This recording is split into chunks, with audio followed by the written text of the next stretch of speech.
Hi everyone, I'm Cory Anotado, the executive producer of Tell Us About Yourself, conversations with game show contestants.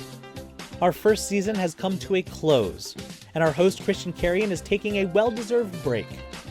He'll be back in the new year with new episodes of the podcast. Meanwhile, I'll be replaying some of our favorite episodes, giving you a chance to listen again to some of the greatest stories we have from the stars of your favorite game shows, the contestants. We couldn't do this without your help, so we appreciate you listening and supporting the podcast.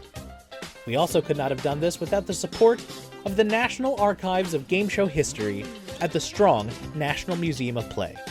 The National Archives of Game Show History at the Strong preserves the history of game shows, from the earliest panel shows and quiz scandals, to the games and puzzles of the 1970s, to the Big Money Network series, and the classic games now in prime time.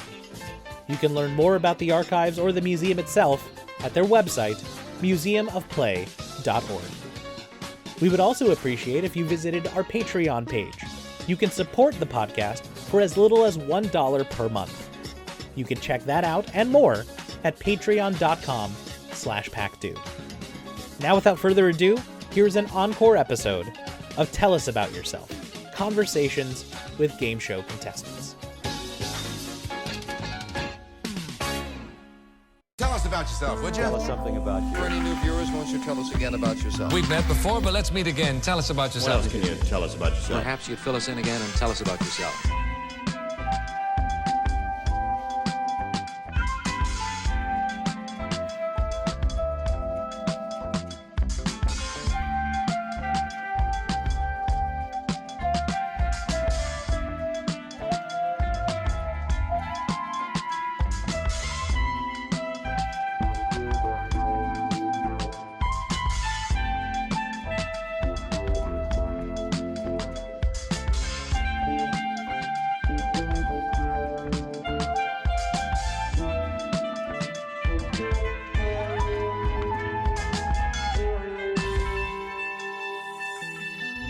I'm Christian Carrion. Sometimes I get caught up in what could have been, and while I feel no regret for my performance on Who Wants to Be a Millionaire back in 2010, I often wonder how my life would have been different if I had studied more, gotten a good night's sleep, focused on the game rather than the show. In talking with my guest tonight, I not only enjoyed hearing of her experiences on game shows dating as far back as 1989, but I also empathized with her story, one of perceived failure that gives way to redemption. Kristin, welcome to the show. Tell us about yourself. My name is Christian Bivona. I am from Stamford, Connecticut. I am a sixth grade science teacher, been teaching science for the last 30 years. I have 3 grown sons, 3 male dogs, and a husband, so I'm totally outnumbered. It's really annoying, so I go and get my nails done every once in a while to feel a little bit more feminine. I've been on, to start, I was on remote control way back in the day when I was in college, and then I took a little bit of a break, didn't really get back into the game show thing until later, and then jumped back in when I did Pyramid Reboot. And then I did Wheel of Fortune after that. So, Kristin, a lot of the people that I talk to for this project have game shows ingrained in their history, whether it was something that they watched with their families growing up, or it was, something like me where it just became this lifelong obsession and love. Where did game shows fit in for you growing up before you became a contestant? I mean, to be honest, I was on Wonderama when I was like 6 years old, and I have like very, vague memories of it. I feel like it was like one of the first game shows ever. My mom brought me to be on this. And then I remember being home, like if I was sick or whatever, and always watching specifically The Price is Right, and was obsessed with it, even as very young. So, then as it went on, just more and more game shows would be on, and I just would always gravitate towards watching them. And then we started like playing them as a family, but I never really realized that I had like a thing for them until I was in college, and Remote Control, which was the MTV game show that at the time was, huge, and I loved it and watched it, whatever. They came to my college and they were recruiting. And then it became like I had to get on the show. My competitive nature, I was like, I need to get on the show. Auditioned, wound up getting on. And then always just kind of watched the Jeopardy, Wheel of Fortune, 7:30 spots at home. And then a friend of mine reached out like through Facebook and said that they were doing this reboot of $100,000 Pyramid. And well, for me, it was $25,000 Pyramid, but now it was $100,000 Pyramid. But I blindly applied because I just, go for things. And like, what do you have to lose? And, it was the first reboot and it was new and they picked me. And then I got the bug a little bit. So when Wheel of Fortune I'm a teacher. So they do teacher week when they were looking for contestants. I jumped right on it because I kind of now had a little feel for it. I knew what they were looking for.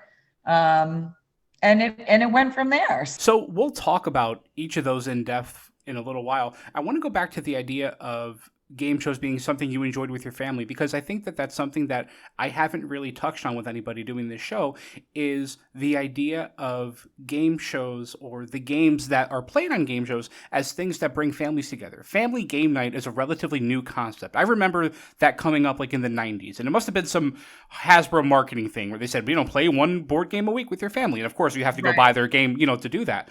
So sure. The idea that there were games and mental activities that could bring families together, I think is something that originated with game shows.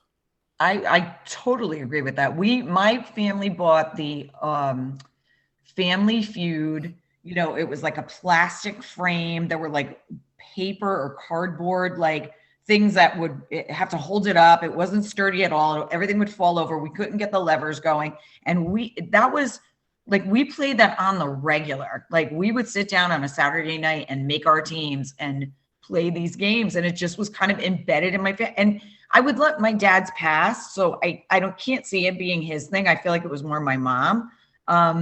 But somehow it just got embedded in our growing up and we caught the bug.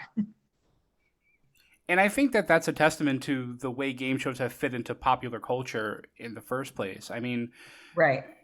Especially in the 80s and the 70s, all these really classic game shows started cropping up, The Price is Right and Family Feud and so on and so forth. And I think that they really have value as, again, activities that bring people together, but bring them together in an intellectual way. And I think that when all the game shows started coming back a few years ago, it was like this type of TV had its moment again. For a while, right. They didn't. The early 2000s, it was, you had things like Millionaire, but you also had mostly reality shows and things that were cheaper to produce, very high on personal drama, not very high on gameplay or replay value or, intellectual material, to be polite about it. But there was this renaissance within the last 10 years of the the hardcore, intellectual game or quiz show coming back, which I think is great for people who are really into getting onto shows the way you are. Yeah, no, agreed. And I never thought about it that way, but you're absolutely right. It went through like a phase where it wasn't a thing. And then, they, like you said, Millionaire was there. And, I don't know, that I feel like that was so grandiose, like it came back in a different way, right? And everybody was all about that. Whereas the other shows were, I don't know, more simplistic and just about, like you said, the intellectual aspect of it or the trivia aspect of it or whatever it is. But it's, it's nice to see now it's back. Sure. And it's interesting that you mentioned Millionaire, because I think that the core of what made Millionaire's appeal so broad early on was the fact that there were no interviews, there were no auditions. If you were smart enough and quick enough, you could be on the show, and not only be on the show, but be sitting in that chair at the center of the TV universe, because that was like the highest rated show for a really long time. And it's funny that even with that type of appeal, it did still seem like this big sort of Mount Olympus, like insurmountable mountain of a show. Right. I remember you had to like call in, right? They would do like a thing where you could, like your audition was, you would have to call a certain number. They would ask you 3 or 4 questions or whatever it was. And they would say nope or yes. like depending if you got the questions right or wrong. Because I did it a couple of times, and finally it was like, all right, Kristin, you're not smart enough for this. Just let it go. Like, is that what it said on the phone? Was there like a message that said that? They're like, Kristin, after the 9th time I tried, they're like, honey, just let it go, please. Yeah. Okay, listen, please hold. Yeah, that's how they did it. And, it's funny, and I'll only dwell on this for another minute, but my mom only took the phone quiz because I loved the show so much, and I used to take it all the time, but I was 12, so I couldn't be on the show. So my mom kind of took it for me, and she passed it, and she made it to like that second level where I guess they get like 10 people who did really well, and they get them all on the phone at the same time, like on a conference call, and then they play it again. They play a thing, and she didn't make it past that. But just to get to that point and to get a phone call from Who Wants to Be a Millionaire, it was like a message on our answering machine. That was like my first step into the real world of game shows. Like they're not just things you watch on TV. It's so exciting, right? Yeah, it's so exciting.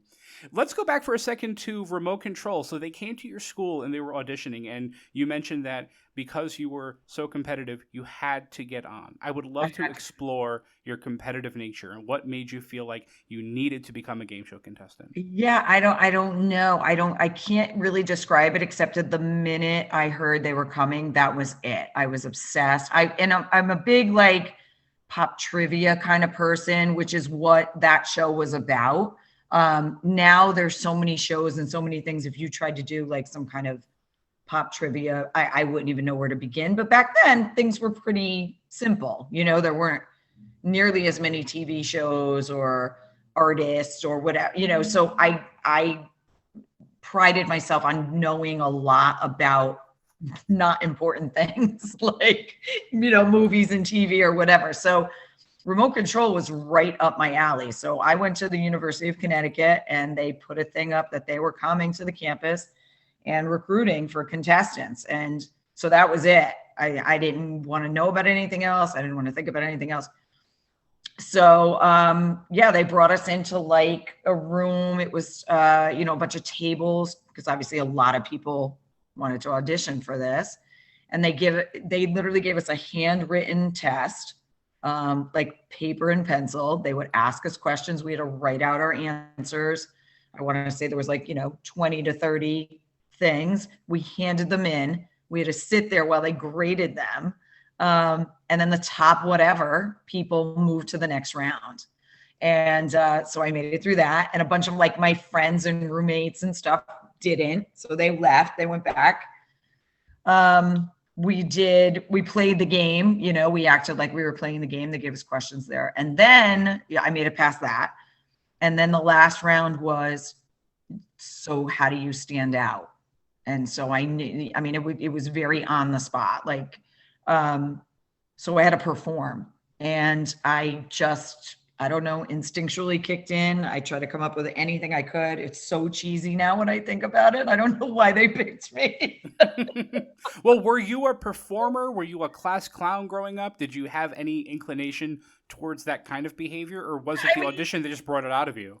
Yeah, no, I definitely have always had it in me. I'm never one to, be shy or anything. I'm a teacher, which is performing every single day.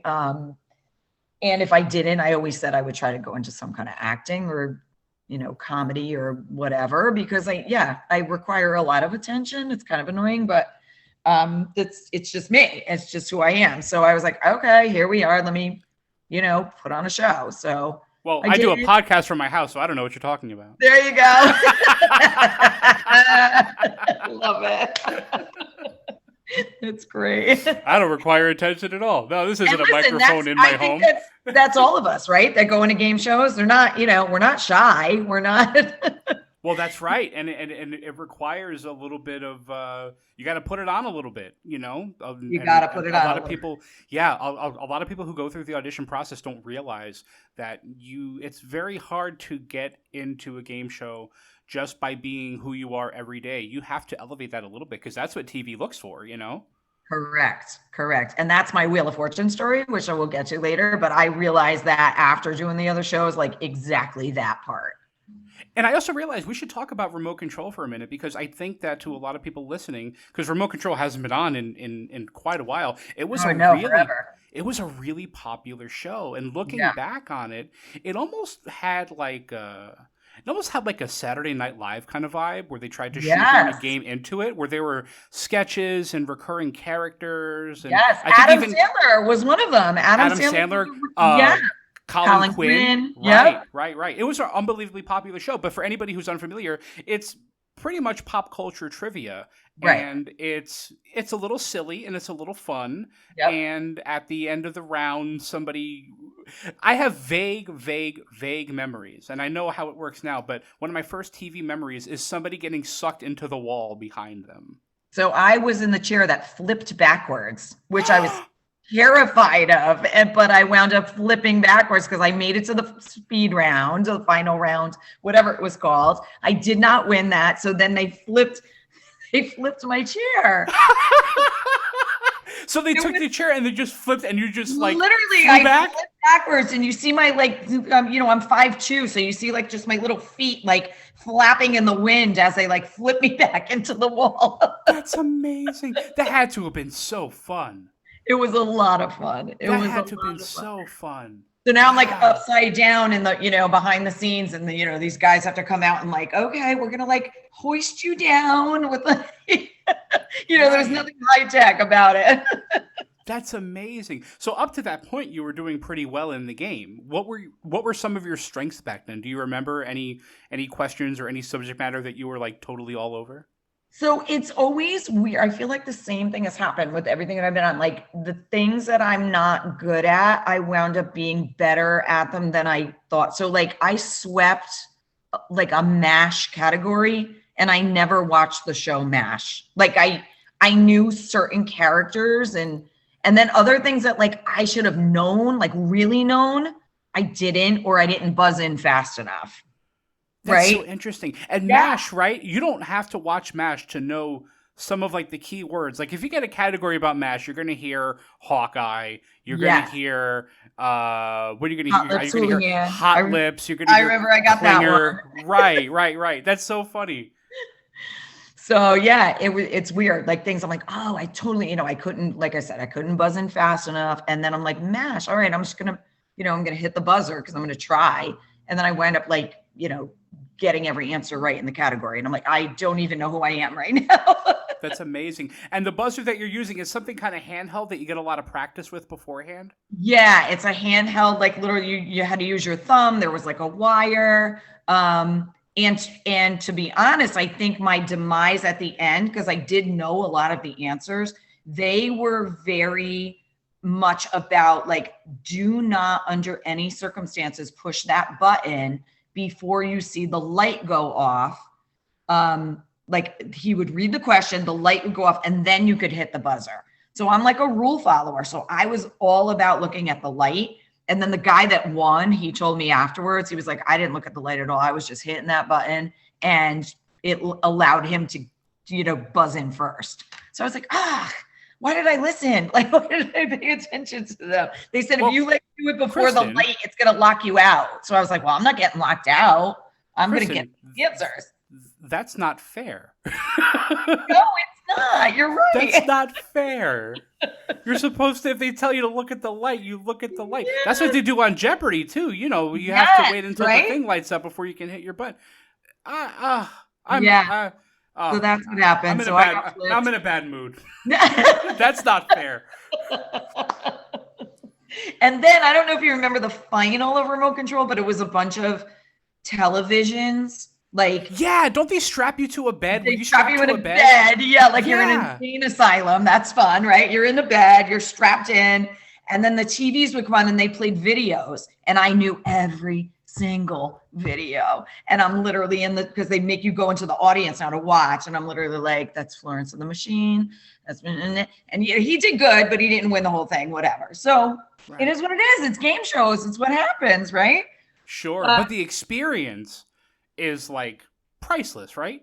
So priceless, so much fun. I got some sweet Reeboks. I got like some Ray-Bans. I got to go into New York City with my friends all day. Got to, like, there's nothing better than that experience at all. And I literally went in with zero expectations. Listen, I wanted to win, obviously, but it was like, hey, this is fun. We're going in, let's do our thing. And then you look at the, like you said, the unfairness, and there's nothing I could do about it. I paid attention, I followed the rules, and it didn't work out, but all fun. But you got a pair of Reeboks, and I did a little bit of research before we started. The Reebok pumps that they used to give away as prizes on remote control, if they're complete in box in 2022, they sell for thousands of dollars. Oh, they're gone. Oh, well, never mind. And I used to have the Ray-Bans up to like literally a couple of years ago, and I don't know where they went because I'm sure I took them out to like show them to somebody, and now they're gone. But I always wonder if those would be worth something. They're ugly, but they're old Ray-Bans. Maybe there's something, I don't know. It's so 80s. That show was such a 80s time capsule. Yes. It's probably why they can't rerun it anymore, because it's just so of that period. Yes. And I feel like there's probably jokes there that would be like so inappropriate today. Like, you know what I mean? Couldn't get away with it. There's all kinds of stuff you can joke around in the 80s that you cannot mess around with anymore. Right. Yep. When it came to the show airing, did you have like a little party? Did you know when it was going to be on? Were people looking forward to watching you? Did you get recognized from the show? So you have to understand how long ago we're talking about, right? So there's no social media where you could like post all that stuff, but all my friends knew. I knew the date that it was supposed to air, and then we were all going to watch it together, but then it wound up airing a day earlier, and I don't know why. And the only reason I even knew was because people that watch the show religiously, I forgot what I was doing that night, because I did watch the show religiously, but I didn't turn it on that day because I knew I was on the next night. People started calling me like, you're on TV right now. And I was like, what? Like, what happened? I had to run, scramble to get to the VCR to record. Right. Yeah, because I had and we wound up finding reruns, so I got the whole recording of it. But I don't know what that, miscommunication was, but we all watched it. And then I went out immediately after to one of our local bars, and there were a number of people that were like, oh my God, you were just on TV. That's amazing. That never gets old, right? Just being recognized from the TV. I've been in the newspaper for a couple of things I've done for like local radio stations and things. And it just, I told my wife, it never gets old. That'll always be cool, Right. It's so true. Yeah, it's absolutely true. So you had a pretty long break in between remote control and the $100,000 pyramid on right. ABC. That's a break of, do some quick math, about 27 years. Yeah. Why? Because I didn't know that it was like a thing for me. I didn't realize I had the bug for it. An opportunity came up in college that they were coming to my campus. And so I jumped on it. Right. But I wasn't like seeking anything out. I wasn't thinking like, oh, I'm such a game show person, I need to be on these games. I think because I was so young, then, and then I got a job, I got married, I had my kids. I just was kind of going about my life, not really thinking about, oh, I can get on another game show.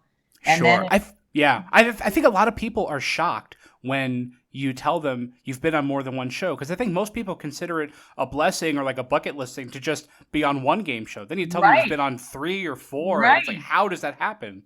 That's exactly it. I didn't even give it a second thought. I always liked game shows. Like I said, I love that I was on it. It was kind of like my little bit of claim to fame when I would say it, but I didn't think anything about it until I don't even know why the guy thought of me to send me the link on Facebook. Like, the reboot is, a $100,000 pyramid. And I was like, oh yeah. He was like, I could totally see you doing this. So he's probably somebody who knew that I did remote control back in the day, or just, I don't know, my personality. I don't know what it was. And I was like, oh my God, I loved this show. Are you kidding? And I just went for it. Yeah, so tell me about your history with the $100,000 pyramid. I mean, it wasn't always the 100,000; it was 10 and 20 and 25. 10 and 25. Yeah, I remember 25 was like, my time. That's what I remember. The $25,000 pyramid. But but again, just one of the shows that was always on, and I was upset. Like, I was good at it. I was good at it at home. I was obsessed with it. I can't explain it. There's something about like coming up with clues like that I thought was how genius. Like, you have to be so spot on. And when you're in the regular game of Pyramid, everything, you can use your hands, and that's my world. I'm very animated. I'm Italian. I use my hands constantly. So that's my world. So like, I can communicate anything. And then you go to the winner's circle, and it's all about your words and being very specific and not saying whatever. And true to life, when I got to the game, I did amazing in the regular rounds, and then struggled a little bit in the winner's circle because my hands are strapped down now. And so I'm thinking my hands are strapped down now, so I can't really make, facial expressions and, intonation and whatever. Meanwhile, you could. And I was so afraid I was going to get buzzed. So I was super cautious in the winner's circle, which is so dumb because that's where the money is, right? So I was perfect in the regular thing, but then not so perfect in the end thing. And I should have just went for it. But watching it as a kid and growing up, I couldn't get over the way that people were able to express things, and then people picking up on those clues. I loved it. I loved every second of it. So the minute they were like, oh, reboot, yep, that's me. I'm at least going to audition and work it out. So. Well, Pyramid is that's the ultimate word communication game. Mm-hmm. It's so different than any other show like that. I mean, it was kind of like Password, but Password is very restrictive and one-word clues, and you couldn't, give any facial expressions. You couldn't move your hands or anything like that. Right. Pyramid, and I talked about this with somebody else too the other day. Pyramid is more of a sport than a game show. Oh. Because of how competitive it can be, and because you have that clock and you have that pressure, and you really have to have a good partner that you get into a rhythm with. It's like a doubles match in tennis, That's exactly it. I never thought of it that way, but that is exactly what it is. So what about the winner's circle was the most stressful? Because watching it, it's the most stressful bonus round I think that there's ever been, because all the lights go down and the music goes down and all you hear is that clock, and everybody's watching you and you're right in the center of everything. Do you feel that pressure when you're doing it live? Yeah, I definitely did, but I also went in really confident because, like I said, I was good. I'm good at the game. So I went in just do your thing, and then the minute I slipped up, then I felt it, obviously, right? So I realized I wasn't going to win the whole thing.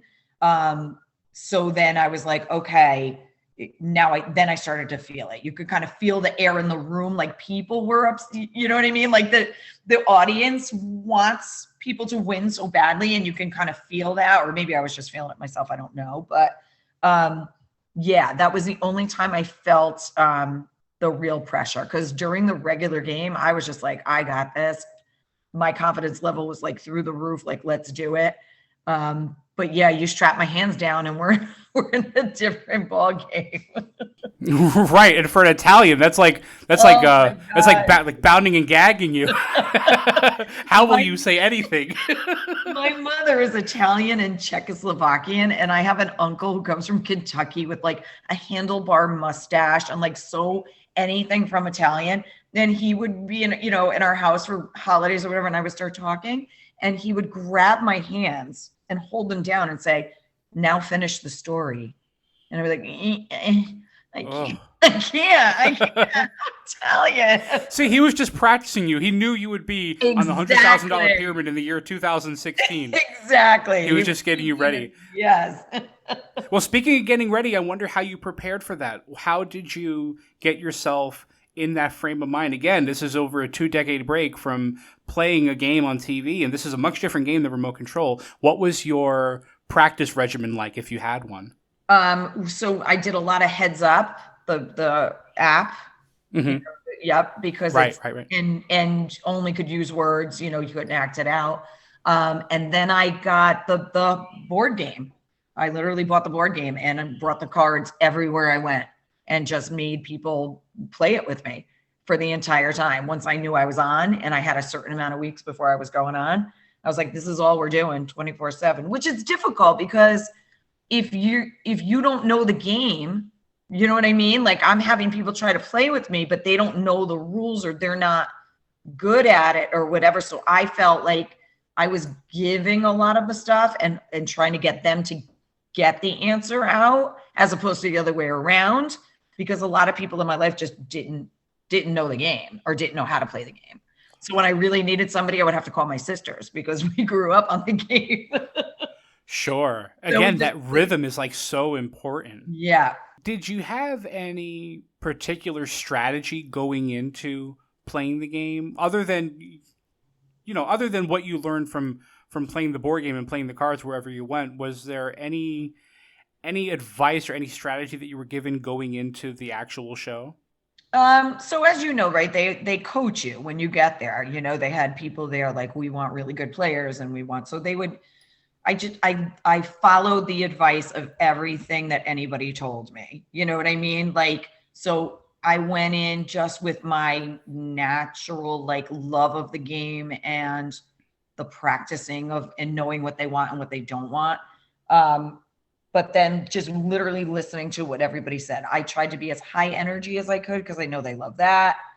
But that's difficult. That's a balance too, right? Because you want to be fun and high energy, but you also want to win. So I had a job to do, right? So I know like when I look back and I watch it, like I was really more serious and focused than I would have wanted to be. I wish I kind of went into it like, hey, I'm just here to be on the game and have fun and be silly in that aspect of it. But that's a hard balance because I wanted to win. So it is. That's one of the hardest parts of being a contestant that I don't think a lot of people realize is being the person that they want for TV, but also remembering that you're there to play a game and to win some big money. $100,000 is what they used to give away in the 80s, but it's still a lot of money. Yeah, big time.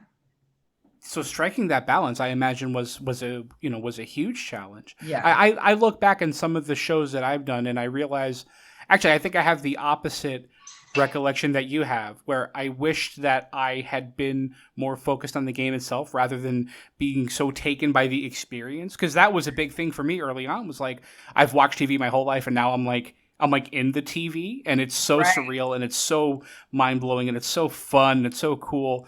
But then I should have studied all my bodies of water, you know? Right. Like I knew I was going to be on TV. I should have done the hard part, the hard prep. Right. But again, it's hard to come away from these experiences with any sort of bitterness or negativity. It's just, it's, no matter how you do, like it's so much fun. And so many years later, you have these stories and you have these memories. Right, exactly. And so that was my approach when I went on Wheel of Fortune, because I had done Pyramid. I went in with the, just wanting to win and doing that. And to be honest, it wasn't about the money. It was just about I wanted to feel that, like, that rush of everybody applauding for you.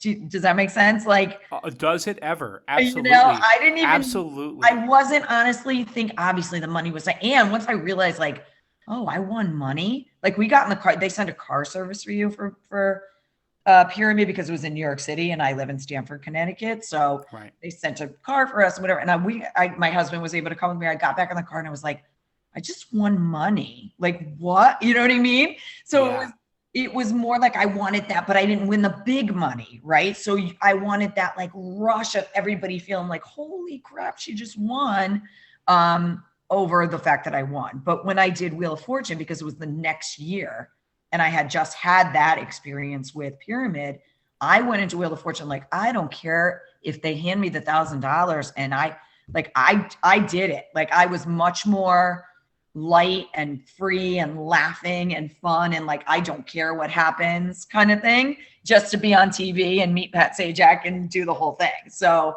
I did get both experiences, but I think only because Pyramid, it led me to the second one where I could just be like you, or like I'm on TV. I guess it's awesome. Right. Now, Wheel of Fortune is one of those. That's one of those big shows. That's one of those bucket list shows. How did you come about the opportunity to audition and subsequently get on Wheel of Fortune?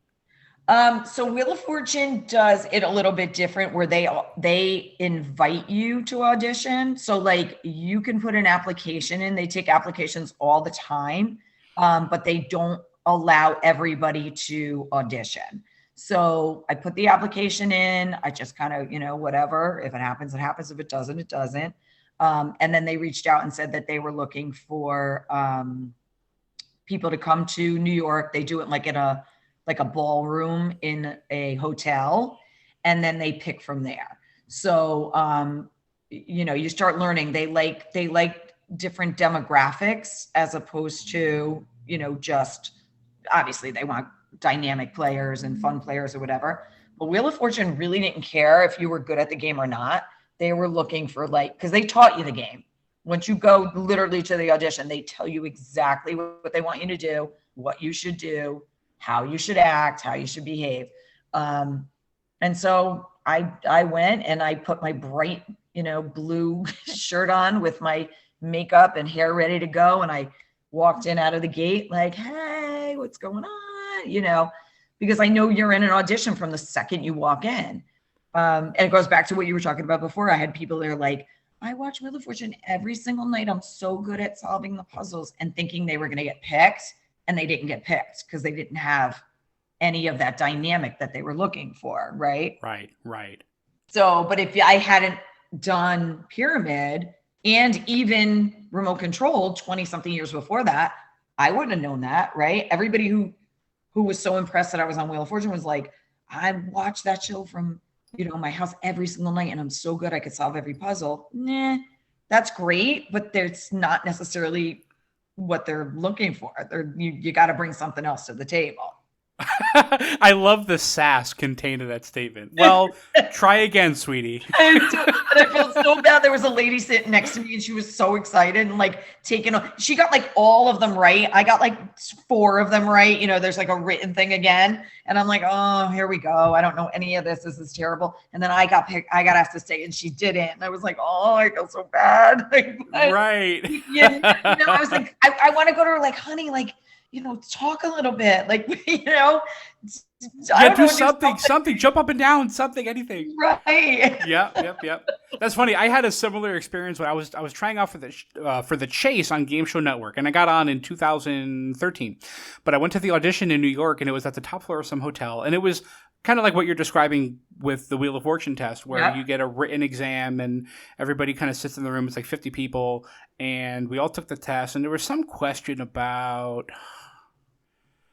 Kristin, I want to say it was Friday the 13th, some horror movie that I had never seen, because I've never really been into horror movies. So we all hand in our test, and everybody's kind of milling around and asking each other how they did. And this one kid said, I got the Friday the 13th question easy. And I said, I honestly, that's the one that I didn't answer. I've never seen that movie. Right. And he made a big scene out of it. He said, you've never seen that movie? How'd you get into this audition? No. How have you never seen that movie? And of course, I passed, and he did not. Oh. So what are you waiting for, man? Get out. Karma. That's right. But it's fun. It's, one of the things that I take away from these auditions, and I wonder if you take this away too, I'm going to suspect that you do, the validation, the feeling of being able to pass the test and being able to make it to the next level and the next stage, and being able to be part of that group that's whittled down and whittled down and whittled down. That feels great. So true. But then it also feels crappy when you don't. You know what I mean? You get it, you get so far, and then all of a sudden, oh, I didn't win the big prize. It's such a deflating feeling that I try to overcome, but it haunts you a little bit. I don't know. I don't know what you're like. I don't know if you want everything that you do. I don't know. If you've seen, Kristin, if you've seen the shows that I've been on, you will know that I have not won everything. So were there ones that it really hurt? Because Pyramid really hurt for me for a while. I was upset. Instead of enjoying all that, and I went through the motions. I did the viewing party, and everybody was like, "Oh my God, that's great." But then there's the one person that's like, "How did you not get that question?" And I'm like, And that's what those stick in my out. head. Yeah, right. I'm gonna tell you. You know what? We're gonna talk. We're gonna explore our pain. Okay. Yes, please. So I was on Who Wants to Be a Millionaire in 2010. Okay. And that's a show that I had dreamed about getting on this show. When I was in 7th grade, we used to do a journal project in our English class. Every day we'd start by journaling for 10 minutes. And the one prompt one day was like, what do you dream about? What's your dream for yourself in 10 years or 15 years, whatever it was? I drew the set of Who Wants to Be a Millionaire in 7th grade. So I got on the show, and I had tried out for years and years and years. I finally got on, and I sat in the hot seat, and out of the $1 million I could have won, I won $15,000. I walked away from it was great. And it was my freshman year of college, and it really came at a fantastic time for me. But I know that I was capable of so much more. And I'll remember the question to this day. Oh, no. Taking a cruise from Copenhagen to Stockholm typically requires traveling on what body of water? And it was the Black Sea, the Baltic Sea, the Adriatic Sea, or the Caspian Sea. Oh, it's locked in. It's locked in. It's in there. I'll never forget it. I will never forget it. And I had 30 seconds to answer it. And I just couldn't draw that map in time. I had one lifeline left, and it was a double dip. So if I had used it, I could answer. And if I was wrong, I could take another answer. But that's the only lifeline where if you use it, you can't walk away. Oh. So I already had 15,000. I was going for 25, and I just couldn't do it in time. Yep. And I said, I'm done. I'm done. This is what God wanted for me today. That's it. Yes, absolutely. You know what I mean? Yes. And so it was the Baltic Sea, and we had a big, viewing party, and everybody's really proud and stuff. And we had a game night at my friend's dorm about a month later. My friend was like the RA, so we had like a giant apartment compared to like what a regular dorm would be. So we had a big game. Oh, yeah. And somebody brought up the Baltic Sea. Oh, no. And I just started sobbing. Oh!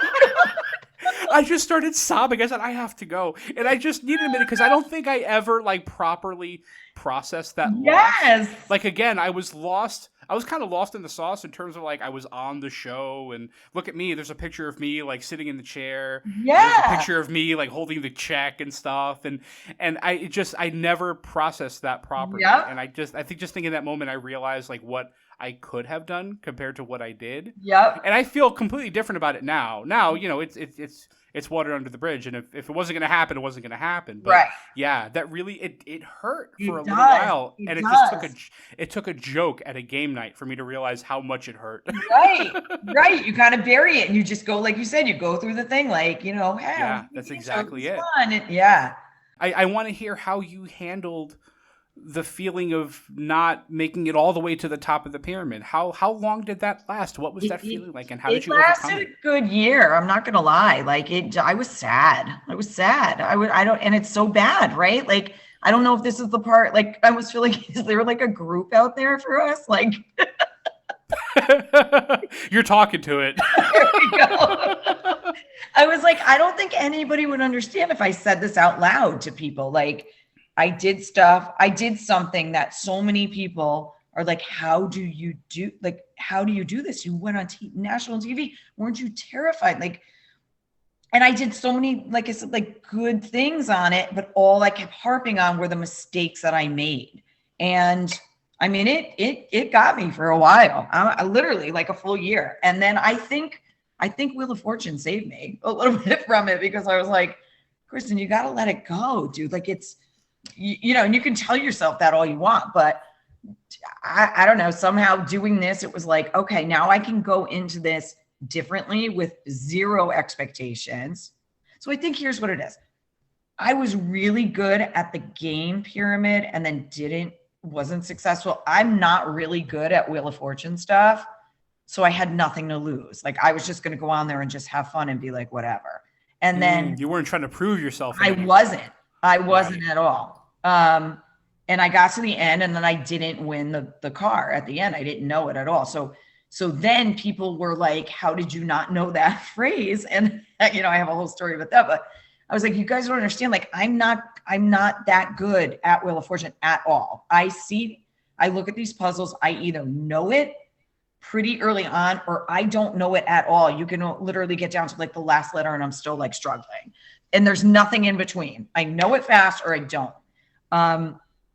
So I just paid attention to what they told me to do. I got a couple of lucky spins, and then I wound up doing, decent, better than I thought. So that for me was much more of a positive experience because I went in with zero expectations, like just go and do your thing and laugh and have fun, and then did better than I thought. With Pyramid, I thought, oh, I'm winning this. Like there's nobody better than me at this game, Sure. And it sounds like Wheel of Fortune came at a right time because it almost feels like redemption in a way. It really did. It really did. And if I won the car, obviously it'd be like new levels, even though I don't want the car.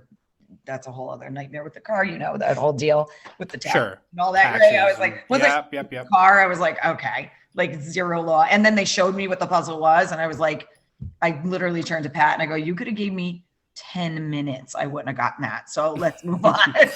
Right. Maybe if everybody leaves the room, you'll get it. Yeah. Like, let's move on. I was not getting it, So I feel like, things worked out in a way where I'm like, okay, I did that. And people now, in my hometown are like, so when's the next game show? What are you going to go for next? I'm like, I'm good. I don't really need to do another one. If something falls in my lap, you know what I mean? Would I say no? Probably not, because it's fun and I love it, but I'm good now. It was fun. I'm old. Like, let's move on. I want to talk about what it was like to meet Pat Sajak, because I had a very surreal experience when I was on The Price is Right. I got to shake hands with Bob Barker, and he was a person to me that only lived in the TV. Where else would I see this person? Where else have I seen this person? So it was like walking into the TV and just being in there. Yep. I would imagine meeting Pat Sajak and being able to talk to him face to face is sort of the same feeling, because he's one of those people that really just lives on TV. Correct. And Vanna, to be honest, like it was. Oh, of course, Vanna. Absolutely. It was awesome to meet. So Teacher Week is the first week of their season. So they tape, I want to say 1, 2, 3. We did 6 shows in the one day that we were there. And then they'll do that for like 2 or 3 days. And then they take a few days off, and that's how they build their season. But for the summer, they take a decent portion of the summer off. So this was the first time they were coming back to the set after being off for the whole summer. So, Pat hadn't seen Vanna, or, not at work anyway. So everybody was just back. So we're standing around the wheel, and they're explaining to us the wheel, and we have to feel how heavy the wheel is and, all that stuff. And meanwhile, Vanna comes walking in her sweatpants, no makeup on. She could have very easily just walked right by us. We would have never known. And if we did, nobody would have bothered her. She could have gotten her hair and makeup. Nope. She came right up to us, was so gracious, so sweet, so just, thankful that we were there. It was really adorable. And then Pat joined like a few minutes after that. They're just super nice, down to earth, amazing people that you almost forgot that they're like icons on TV, because it just felt like we were hanging out and talking to, just normal people. I know they're normal people, but they were so amazingly cool and down to earth that all of the kind of starstruck things, for me anyway, I just wanted to hang out and talk to them. I love hearing that. And I also think about how that's probably a good way to soften up the contestants as well. I remember hearing a thing about the Newlywed Game. So when the Newlywed Game first started, the host, his name was Bob Eubanks, the host would not interact with anybody before the show, and they would do the show, and he would ask all these risque questions, and the contestants would get really nervous and not very forthcoming with their answers. And that's what makes the game funny, is when they say stuff they're not supposed to. Right. He realized a little while on that if he goes backstage and meets with the contestants and hangs out with them and talks with them and is relatable with them, it makes for a better show, because by the time they hit the camera, they're already acquainted. So there's already that familiarity that he has with them, and he gets better answers, better interactions, better conversation. Yeah. That has to be the same with Pat and Vanna, and, especially a show like that, because they know that people are nervous. That's a show that everybody watches, whether you watch game shows or not. You watch Wheel of Fortune. Right, exactly. No, the vibe was so completely chill and down to earth, very different than Pyramid. I don't know if I can get into that like whole thing or whatever, but very different. And I didn't realize how different. I assumed by doing Pyramid that just was how things went down now, you know what I mean? And so to go to Wheel of Fortune and have them be so chill and so nice and so like whatever, it was very refreshing. And I almost wish I had, no, I guess not, because if I had done Wheel of Fortune first, then Pyramid would have been like much more alarming, because it was not any of that. It was very nerve-wracking and stressful and behind the scenes. Do you know what I mean? I don't know what you mean, but I would love to. Oh, can I talk about it freely? Yeah, you could talk. Absolutely. Yeah, it was stress. It was stress. The producer and the makeup and everything was very tense and strict and stressful, and there was a lot of yelling, and there was, the stage was very cold, and you had to be careful because there was a lot of sharp edges and you can't fall like it. So the stress level behind the scenes you brought onto the set. And I didn't realize that, like I said, until I did Wheel of Fortune. I was like, oh, this is so nice. Everybody's so chill and fun and relaxed. I'm like, have fun out there and do this and don't worry about that. And, and it definitely was not that way with Pyramid. I wonder if that's a difference between a show like Wheel of Fortune that's very comfortable in its spot and settled in and been on for years and years and years, and a show like Pyramid that was on for a long time, but this current version, it was really finding its feet when you were on. It had only been on for a year, maybe less. No, I definitely think that's what it was. I think it was, we're bringing back this iconic show for the first time. And I filmed the second day. So they had 2 contestants or 2 shows they filmed the day before, and I was day 2. So, it was new and it was tight, and they probably learned a lot from day 1. And, they told us, so here's some stuff that happened on day 1. And so to day 2, we're doing this and blah, blah, blah. So yeah, I definitely think that was part of it, but it doesn't make it fun for us. No, I can imagine. Because that should be a positive experience all around. For sure. Right. And so do you think that threw you off your game at all? Do you think that atmosphere had anything to do with you achieving what you wanted to? Now in retrospect, and I'm going to tell you the main thing, they put bright red lipstick on my face, and I don't wear makeup to begin with, but I definitely, if I was going to wear lipstick, the last color I would wear is red. But my shirt was red, and the person that was in charge was insistent on me having bright red lips, and I couldn't relax. I don't know how dumb that sounds, but I was like, I know I have lipstick on my teeth. I'm on national TV. I'm going to be on HD. I got to get this. At one point I said, you got to get this lipstick off of me, please. And I'm usually like, whatever, I did it. I was like, just do whatever. My makeup's done. My hair's done. I bet I look prettier than normally I would because I don't wear makeup, whatever. But then I was obsessing about the lipstick, and she wouldn't let me fix it. So then every time in between like commercials and stuff, they would run over to me. They would put the lipstick back on. They were rubbing it off my teeth. And so in my mind, I was kind of worried about that as opposed to just playing the game and having fun. Sure. Right? Sure. I can relate to that, not in terms of makeup, but you know what? That sounds like the way I feel when I wear a shirt that's just a little bit too tight. Right. And you're like, I'm not where it's it's not tight enough that I'm really stressed out about it, but just enough that I know somebody's going to say something and my day is going to tumble. Yeah. When I was on Hip Hop Squares for MTV2, and it was Hollywood Squares, but it had one of the girls from Mob Wives was there, and a bunch of rappers were there. It was a lot of fun, and actually that show paid for the first date with the woman that I've not been married to for 5 years. Oh, so nice. I have Hip Hop Squares to thank for that. Oh, that's awesome. It was a lot of fun. It was a fun show to do. But they put me in this plaid, first of all, it was orange and purple and white plaid short sleeve shirt. Did not fit me at all. By the grace of God, nobody's ever said anything about it. But when the show airs, I don't know where, I don't even think it's online or in reruns or anything, but if you look at my shirt, it just looks like a bunch of letter S's in a vertical line where the buttons are. Like, I am bursting out of this shirt. And somehow, like, nobody ever noticed. And I don't know that it affected the way I played the game. I had a great time playing this game because the girl that I was played against had no idea how to play tic-tac-toe. So it was very easy money. But I did feel a little self-conscious about it. Like, I'm busting out of this. Like, at what point is it worth it? Just let me wear what I brought. That's it. That's exactly it. And I was like, it was all okay with like the shirt color that they picked. I loved, they did my hair for me. Like, I'm like all good with all of it. And she just insisted on this lipstick. And I was like, it's so not me. That's all I kept thinking. Like, so it's like, if you're dressed in a way that's not you, then I feel like somehow I wasn't completely acting like me. Right. I don't know.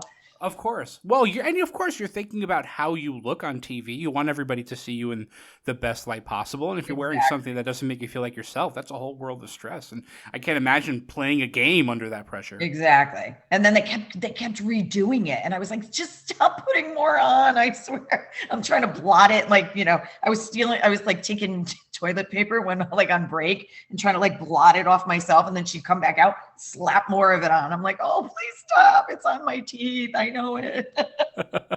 So let's talk about your kids, your students. You were a teacher during this time that you were on Pyramid and Wheel of Fortune. They must have been so excited to see you on TV. They were so excited, especially with the teacher one. Like I gave them a homework assignment or extra credit. If you watch me on TV or whatever, you got to take a picture of yourself and post it that you're actually watching me on TV. I did that whole thing. It was hysterical. That's awesome. Yeah, it was a lot of fun. And they got into it.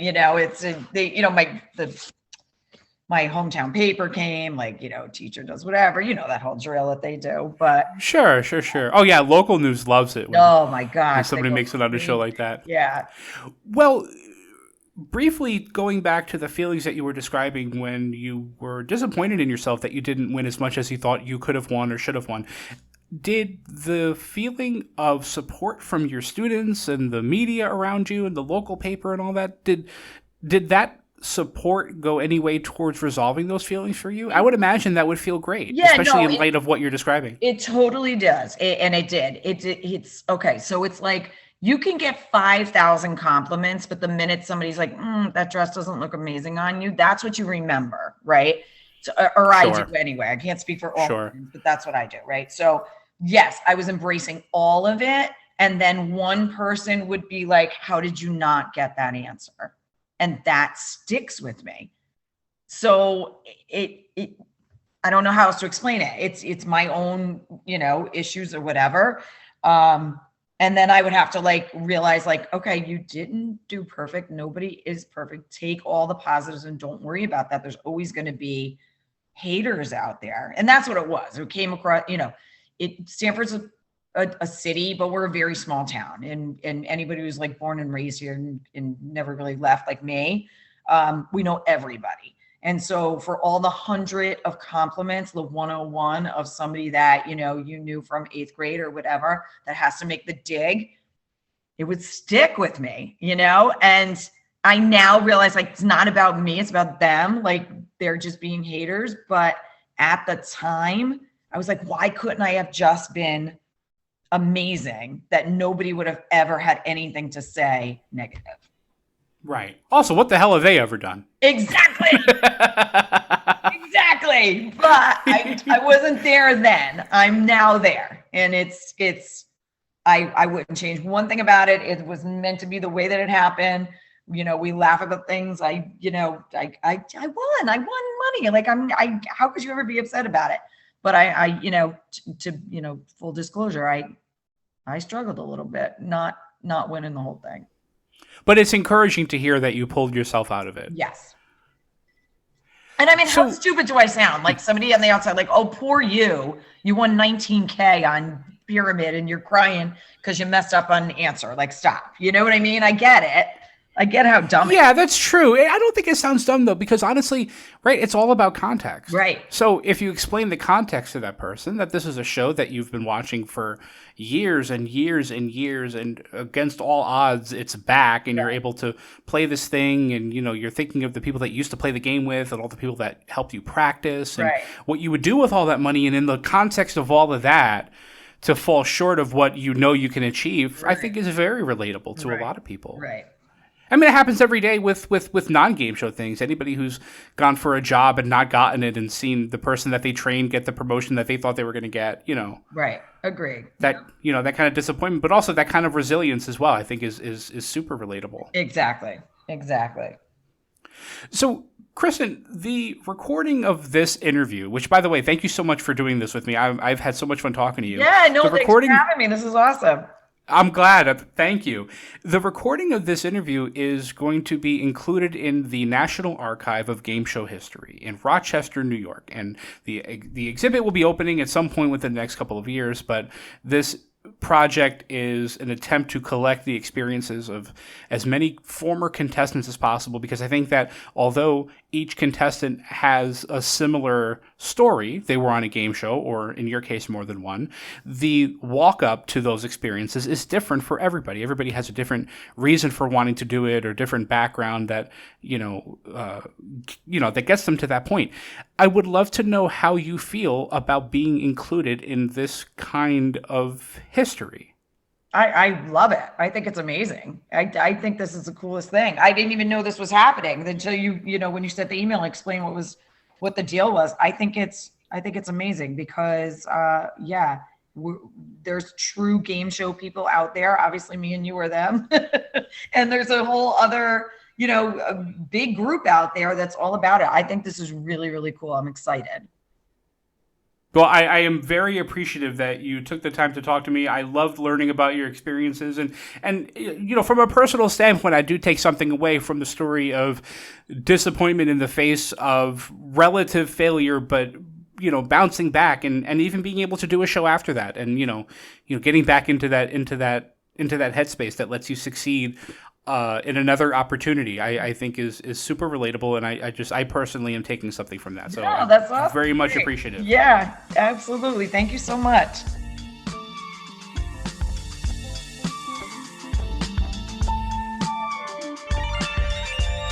Tell Us About Yourself, Conversations with Game Show Contestants is hosted, edited, and produced by me, Christian Carrion, from my studio in beautiful downtown Lancaster City, Pennsylvania.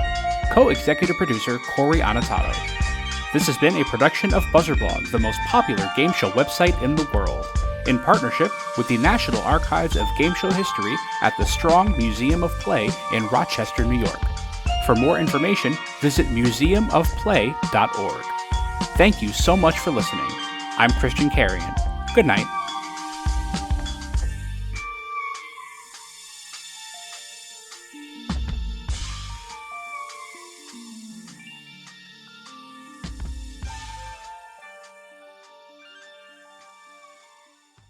This program is brought to you in partnership with the National Archives of Game Show History at the Strong National Museum of Play in Rochester, New York. Co-founded by veteran television producers Howard Blumenthal and Bob Bowden, the archive preserves the history of game shows. Scripts, set designs, props, and other materials spanning over 80 years of broadcasting, as well as interviews with legendary game show hosts, crew members, producers, and more. From the earliest panel shows and quiz scandals, to the games and puzzles of the 1970s, to the Big Money Network series and the classic games now in primetime. For more information about the National Archives of Game Show History, visit museumofplay.org.